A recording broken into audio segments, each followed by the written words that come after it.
Hello दोस्तों, आज का जो हमारा टॉपिक है कि मिहिर भोज कौन था। हु वाज मिहिर भोज। अभी आपने पेपर वगैरह में देखा होगा कि राजपूत और गुर्जर जाति के लोगों ने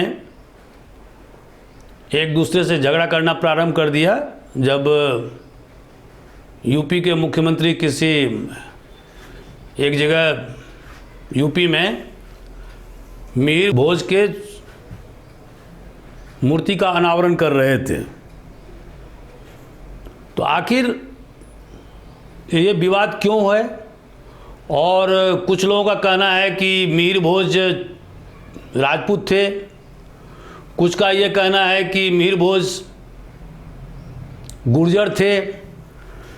तो ये विवाद जो है बढ़ रहा है और सभी ने अपने अपने हिसाब से इसकी व्याख्या प्रस्तुत किया है। तो चूँकि ये करंट टॉपिक का हिस्सा है, इसीलिए मैं इस टॉपिक को लिया हूँ। आपको याद रखना होगा कि मिहिर भोज को राजा भोज से आप दोनों को एक दूसरे से नहीं मिलाइएगा। राजा भोज परमार वंश के राजा थे और जिनका स्टैच्यू भोपाल के झील में लगा हुआ है। उनके नाम पर भोज यूनिवर्सिटी है और साहित्य के मामले में वो खुद तो प्रखर विद्वान थे ही, साथ साथ उन्होंने बहुत सारे विद्वानों को आश्रय भी दिया था। और उनकी राजधानी कहाँ थी? धार। मतलब परमार वंश के वो शासक थे और उनका जो पीरियड है वह है 1010 ईस्वी से लेकर के 1055 ईस्वी तक, एडी तक। मतलब कुल उन्होंने 45 वर्ष तक शासन किया। लेकिन आज जो मैं चर्चा कर रहा हूं वो है मिहिर भोज के बारे में। तो दोस्तों, ये मिहिर भोज कौन थे? तो सबसे पहले मैं बता देना चाहता हूं कि मिहिर भोज प्रतिहार वंश के चौथे नंबर के शासक थे। मैंने जो सबसे इंपॉर्टेंट जो प्रतिहार वंश के राजा हुए उसमें वो चौथे नंबर के शासक थे। और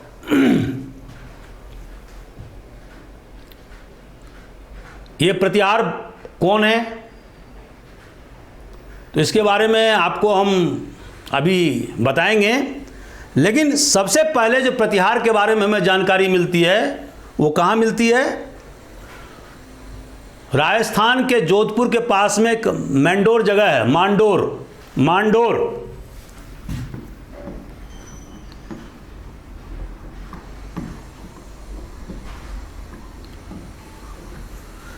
इस मांडोर जगह सबसे पहले उनका यही अर्ली सेटलमेंट था।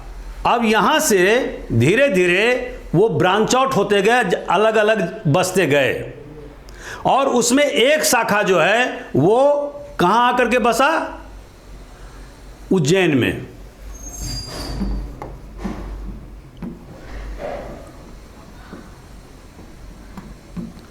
जिसको कि पुराने जमाने में उज्जैनी कहा जाता था। और ये अवंती, पुराने जमाने में अवंती का राजधानी उज्जैन हुआ करता था।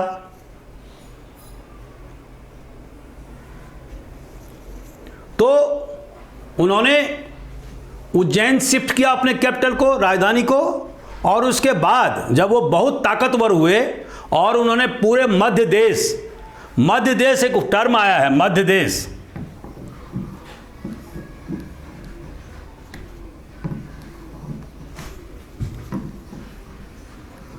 दोस्तों, ये मध्य देश मतलब क्या होता है? आज की तारीख में अगर आप देखेंगे तो जैसे कि मध्य प्रदेश का इलाका, यूपी का इलाका, दक्षिणी राजस्थान का इलाका, हरियाणा का इलाका, ये सारे जो एरिया हैं उस जमाने में मध्य देश कहा जाता था। तो अब उन्होंने क्या किया कि जब बहुत ज़्यादा ताकतवर वो हो गए तो उन्होंने अपनी राजधानी को उज्जैन से शिफ्ट किया। कहाँ पर? कन्नौज।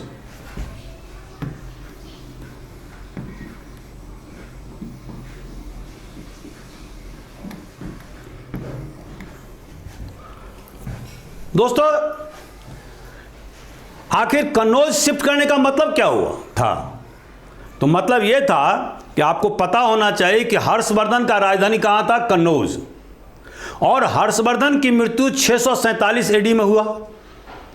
तो कन्नौज का स्थान बहुत व्यापक हो गया और जो राजवंश कन्नौज पर कब्जा करता था, मतलब वो पूरे हिंदुस्तान पर, मत खास करके नॉर्दर्न इंडिया पर कब्जा करता, मानो उनको माना जाता था कि वो पूरे उत्तर भारत के सम्राट हैं। तो इसीलिए त्रिकोणात्मक संघर्ष, जिसको ट्रायंगुलर फाइट कहते हैं, वो 200 वर्षों तक 3 राजवंशों के बीच में चला। और वो 3 राजवंश कौन कौन थे? पहला पाल डायनेस्टी के राजा, खास करके धर्मपाल और देवपाल के समय में। दूसरा प्रत्याहार वंश के राजा, और तीसरा राष्ट्रकूटा डायनेस्टी के राजा, जैसे Dhruva first, Krishna second, third, Indra, ये सब बहुत पावरफुल राजा हुए, जिनका की राजधानी गोदावरी के तट पर था और वो अक्सर उत्तर भारत पर अपना प्रभुत्व स्थापित करना चाहते थे। तो 3 डायनेस्टी, 3 राजवंश के बीच में लगभग 200 वर्षों तक युद्ध हुआ और उसका अंतिम परिणाम यह हुआ कि तीनों राजवंश बारी बारी करके खत्म हो गए, ध्वस्त हो गए। और अभी मैं बताऊंगा कि इन राजवंशों के ध्वस्त होने के बाद में दूसरे राजवंश पैदा हुए और जिसको कि हम राजपूत काल कहते हैं। जैसे कि महाराणा प्रताप के जो वंशज थे, सबसे पहला जो आदि पुरुष थे वो था बप्पा रावल, उनका जो डायनेस्टी था, वंश था, वो था गुहिला। और ये गुहिला कौन थे? प्रतिहार के सामंत थे। उसी तरह से गहड़वालास, जिसके कि अंतिम शासक जयचंद था, वो भी प्रतिहार के सामंत थे। पृथ्वीराज चौहान के वंशज, जो चौहान डायनेस्टी या परमार या चंदेलाज, तो ये सारे जो राजपूत बाद के वर्षों में पैदा हुए, वो सब प्रतिहार वंश के राजाओं के सामंत थे। और जब प्रतिहार वंश खत्म हो गया, पाल डायनेस्टी खत्म हो गया, राष्ट्रकूटा डायनेस्टी खत्म हो गया, तो ये सारे जो डायनेस्टी है वो उभर के सामने आए और आगामी 500 वर्षों तक इन्होंने हिंदुस्तान पर शासन किया, जब तक कि इनको बारी बारी से मुसलमानों ने हरा नहीं दिया। दोस्तों,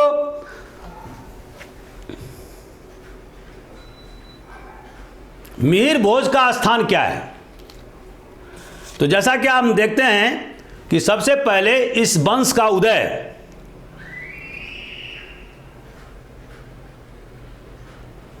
नागभट्ट फर्स्ट के समय में हुआ।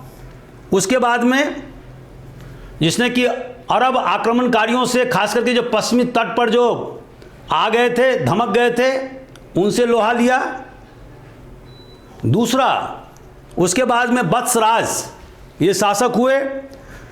तीसरा, और इनके समय में इन्होंने खास करके मध्य देश के जो सेंट्रल इंडिया के जो शासक बढ़ते उनको बारी बारी से हराया। और इसके अलावा जो पाल वंश के राजा, जो सर्वशक्तिशाली राजा थे धर्मपाल, उसको भी उन्होंने हराया। और इस तरह से उन्होंने जो भाटी था राजपुताना का, उनको हराया। और अंत में उन्होंने कन्नौज पर कब्जा कर लिया। तो यहीं से प्रतिहार वंश के राजाओं की राजधानी कन्नौज हो गया। दोस्तों, लेकिन ये जो इनकी सफलता थी उसको वो ज़्यादा दिन तक टिकी नहीं और राष्ट्रकूट किंग ध्रुव ने इन्हें हरा दिया और ये रेगिस्तान में शरण लेने के लिए विवश हो गए। इसके बाद में नागभट्ट सेकंड, जो उनका पुत्र था, वो 805 से लेकर के 833 एडी तक शासन किया और इस पीरियड में पुनः प्रतिहार वंश के राजाओं ने कन्नौज पर अपना अधिकार स्थापित किया। धर्मपाल को उन्होंने मुंगेर के पास, बिहार में अभी है मुंगेर, वहाँ पर उन्होंने प्रतिहारों ने हराया और इस तरह से उन्होंने उत्तर भारत पर अपना प्रभुत्व स्थापित कर लिया। इसके बाद नागभट्ट सेकंड के बाद में जो शासन शुरू होता है वो है मिहिर भोज का। तो दोस्तों, अब ये मिहिर भोज कौन है, इनका इतिहास में क्या स्थान है? तो सबसे पहले इनका जो शासन का जो पीरियड है वो है 836 एडी से लेकर के 885 एडी तक और ये बहुत प्रभावशाली राजा हुए। और इनके समय में इन्होंने पाल वंश के राजाओं को आगे बढ़ने से, पश्चिम की तरफ बढ़ने से रोका और ये नर्मदा नदी तक पहुंच गए।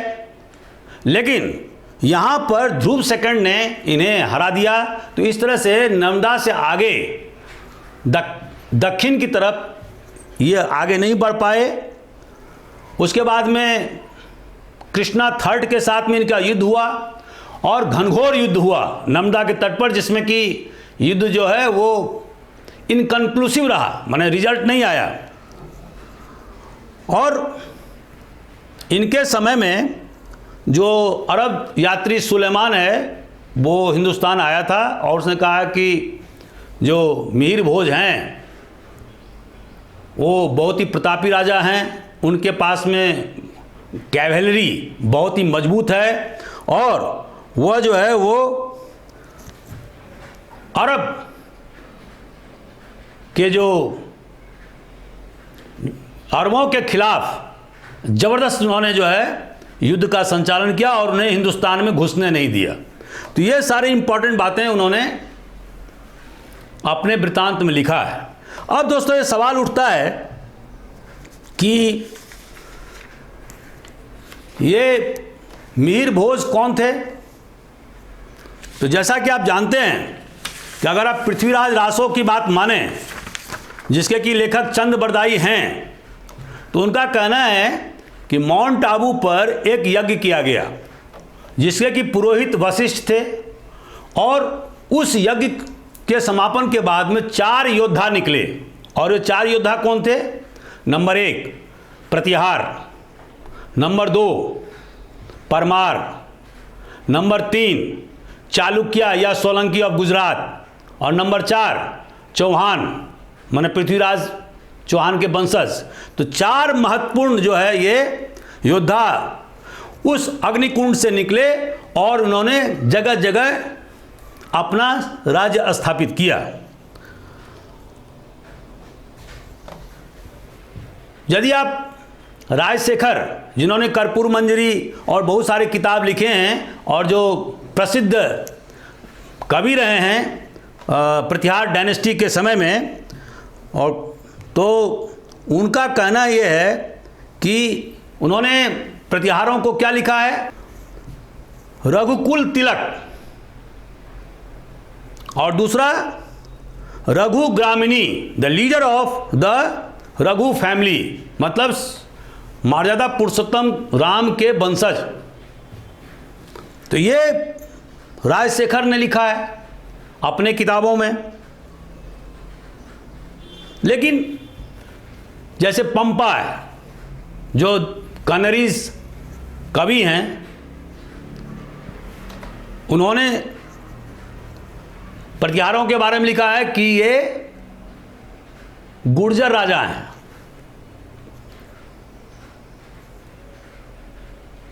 इसका मतलब क्या हुआ कि ऐसे प्रदेश जिसको कि गुजरातरा बोलते हैं, उसी शब्द से अपभ्रंश होकर के बाद में गुजरात बना, जिसको जो हिंदुस्तान का एक राज्य है। तो उस ज़माने में गुजरातरा का मतलब होता था उत्तरी गुजरात और दक्षिणी राजस्थान का इलाका, ये दोनों मिला करके इसको गुजरातरा बोलते थे। तो कन्नड़ के जो कवि हैं पंपा, वो प्रतिहार शासकों के लिए क्या संबोधन करते हैं कि वो गुर्जर राजा हैं, द किंग ऑफ गुर्जर।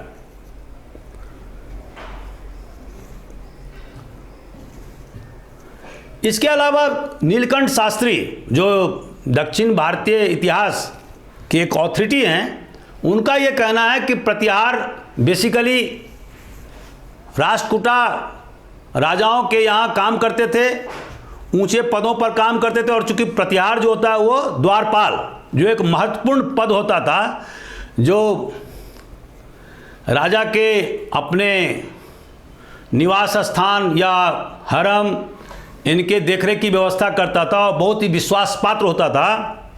तो प्रतिहार के पद पर कार्यरत थे और इसी से ये शब्द जो है प्रतिहार शब्द आया है। एक जो बहुत सारे जो उस जमाने के जो लेखन हैं उसमें ये पता चलता है, और जो प्रतिहारों के अपने जो इंस्क्रिप्शन हैं वो ये बताते हैं कि लक्ष्मण माने मर्यादा पुरुषोत्तम राम के भाई लक्ष्मण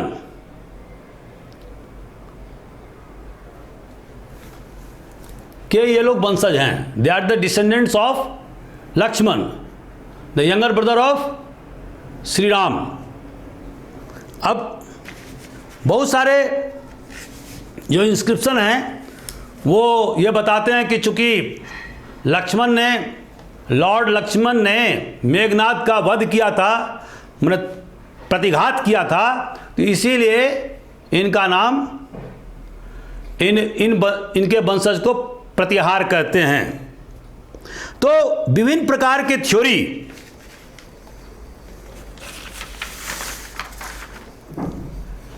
प्रतिहार वंश के बारे में बताए गए हैं।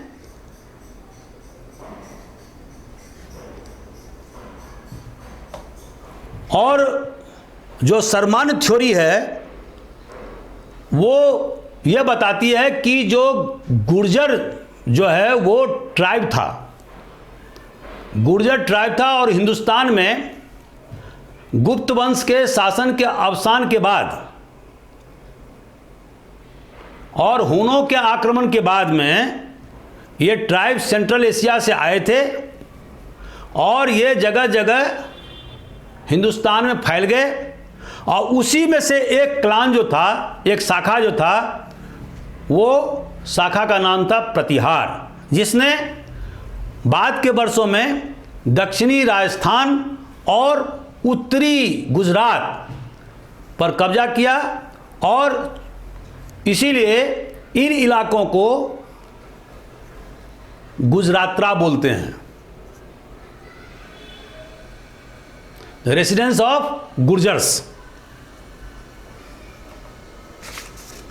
तो धीरे धीरे जो ट्राइब जो गुर्जर था वो अब चूंकि टेरिटरी मतलब क्षेत्र में स्थापित हो गया। जो पहले खानाबदोश थे, एक जगह से दूसरे जगह जीविकोपार्जन के लिए जाते थे, अब धीरे धीरे क्या हुआ कि वो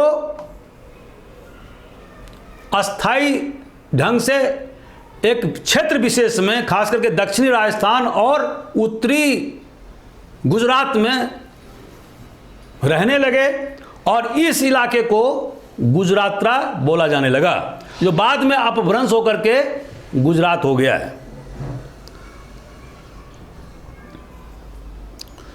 तो इस तरह से हम क्या देखते हैं कि बहुत सारे जो इंस्क्रिप्शन हैं उसमें गुर्जर प्रतिहार, खास करके एक बार जो मथान देव जो इनका फिड्यूटरी था, जो सामंत था, उनके इंस्क्रिप्शन में, अभिलेख में गुर्जर प्रतिहार शब्द से संबोधन किया गया है। तो अंतिम में मेरा निचोड़ यह है कि आप देखेंगे कि ये जो गुर्जर और प्रतिहार मतलब क्षत्रिय, इन दोनों के बीच में जो अभी टकराव हुआ है वो बेसिकली ये टकराव का कोई मुद्दा नहीं है। गुर्जर के बारे में हमें बताना होगा कि वो अलग अलग स्टेट में अलग अलग या डिफरेंट लेवल ऑफ डेवलपमेंट से गुजर रहे हैं और आज भी गुजर रहे हैं। बहुत सारे क्षेत्र में उन्हें ओबीसी का दर्जा हासिल है, बहुत सारे क्षेत्र में उनको शेड्यूल कास्ट का दर्जा हासिल है, बहुत सारे क्षेत्र में वो इवन अफगानिस्तान, पाकिस्तान, कश्मीर इन क्षेत्रों में फैले हुए हैं और वहाँ पर घुमंतू लाइफ भी लीड कर रहे हैं। तो अलग अलग जगह पर उनका लेवल ऑफ डेवलपमेंट भी अलग अलग रहा है और उसी में से एक जो शाखा है, क्लान है, वो प्रतिहार था और उस प्रतिहार डायनेस्टी ने धीरे धीरे करके मध्य देश और ख़ास करके उज्जैन और कन्नौज पर अपना शासन स्थापित किया। लगभग 200 वर्षों तक उनका शासन चला और इसी बीच में अपनी सर्वोच्चता हासिल करने के लिए उन्हें राष्ट्रकूटा से दक्कन में और बंगाल के पाल डायनेस्टी के राजा धर्मपाल और देवपाल से युद्ध करने पड़े और अल्टीमेटली इस वंश का डाउनफॉल हो गया और इस डाउनफॉल होने के कारण से पतन होने के बाद में बहुत सारे राजपूत वंश का उदय हुआ, जिसके बारे में आपको बता चुका हूं कि जैसे कि चौहान वंश का शासन बाद में अजमेर में स्थापित हुआ। परमार वंश के शासक ने धार में, धारा नगरी में अपना शासन स्थापित किया जो एमपी में है, मालवा में है। उसी तरह से सोलंकी या चालुक्य वंश के राजपूत शासकों ने अहिलवारा जो गुजरात में है वहाँ पर शासन स्थापित किया। चंडेलास ने